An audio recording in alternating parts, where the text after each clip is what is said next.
આજથી ગુજરાત સહિત દેશભરના મેડિકલ સ્ટોર બંધ રહેશે। અંદાજે 15 લાખથી વધુ મેડિકલ સ્ટોર બંધ રહેશે। આજથી દેશભરના કેમિસ્ટની સામૂહિક હડતાલ છે। હડતાલને પગલે ગુજરાતમાં 35,000 મેડિકલ સ્ટોર બંધ રહેશે।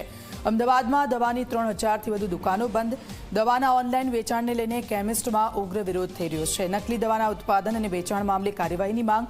ઇમરજન્સી માટે દવાખાનામાં ચાલતા સ્ટોર કાર્યરત રહેશે। પ્રધાનમંત્રી જન ઔષધિ કેન્દ્રો પણ ચાલુ રહેશે।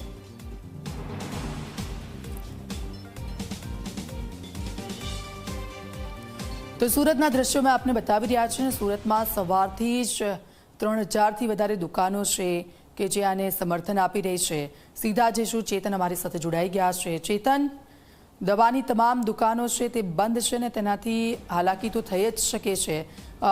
શું સ્થિતિ ત્યાં સુરતમાં છે અને કેટલું સમર્થન મળી રહ્યું છે?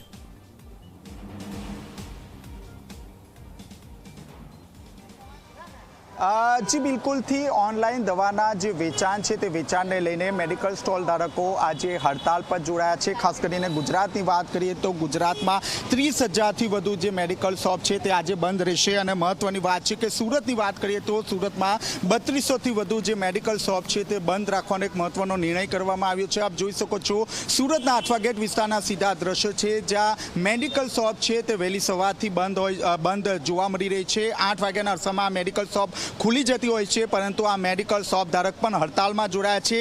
જે લોકો છે તે લોકોને પારાવાર હાલાકીનો સામનો કરવો પડી રહ્યો છે, કારણ કે આ જે વૃદ્ધ છે તે દવા લેવા માટે આવ્યા છે। જી, આપનું નામ, ક્યાંથી ક્યાં આવ્યા છે અને શા માટે?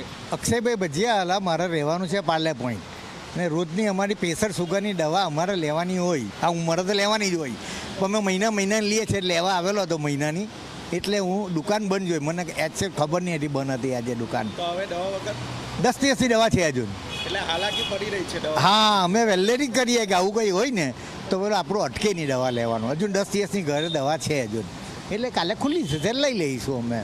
તો આપ જોઈ રહ્યા છો અહીં જે મેડિકલ શોપ ધારકો છે તે આજે હડતાલ પર જોડાયા છે। આપ જોઈ શકો છો વહેલી સવારથી જ જે મેડિકલ શોપ છે તે શોપ અહીં બંધ જોવા મળી રહી છે। ખાસ કરીને જે મેડિકલ એસોસિએશનના જે પ્રમુખ છે તેમના દ્વારા એવો આક્ષેપ કરવામાં આવ્યો છે કે જે ઓનલાઈન દવા મળી રહી છે તે પ્રિસ્ક્રિપ્શન વગર જે દવા જે છે તે વેચાણ કરવામાં આવી રહ્યું છે। આ ઉપરાંત કોરોના કાળમાં અપાયેલી હોમ ડિલિવરીની જે છૂટ છે તે છૂટ પર બંધ કરવા માટે પણ માંગ કરવામાં આવી છે। આજે સુરત શહેરના 3,000થી વધુ જે મેડિકલ શોપ ધારકો છે તે હડતાલમાં જોડાયા છે। ખાસ કરીને જે હોસ્પિટલમાં ઇન હાઉસ જે મેડિકલ સ્ટોર છે તે ઇમરજન્સી માટે શરૂ રાખવા માટે નિર્ણય કરવામાં આવ્યો છે, પરંતુ કેન્દ્ર સરકાર દ્વારા જો તેમની માંગ નહીં સંતોષવામાં આવશે તો આગામી સમયમાં ફરી તેઓ દ્વારા હડતાલ પર ઉતરશે તેવી પણ તેઓ દ્વારા જે ચીમકી છે તે ઉચ્ચારવામાં આવી છે।